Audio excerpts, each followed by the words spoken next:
مشهورې نړیوالې ماډلې ایمیلي اعتراف کړی دی چې ورسره زیاتې شوې.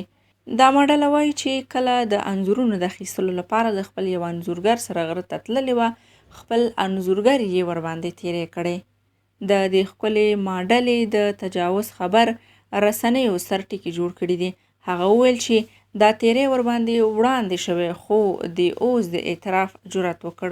ایمیلي چې په اصل کې د پولنډ ده خو د امریکا د متحده ایالاتو تابعیت لري، وایي چې دوی د انځور اخیستلو لپاره یوه غره ته تللي وو.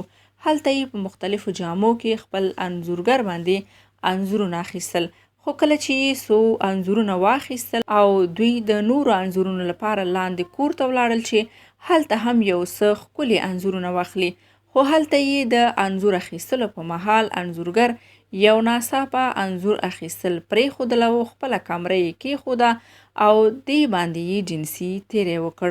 اغلې ایمیلي خپل دغه اعترافونه د نیویارک مجلې ته کړي دي او د خپل ژوند د دې ترخې صحنې څخه یې پرده پورته کړې ده.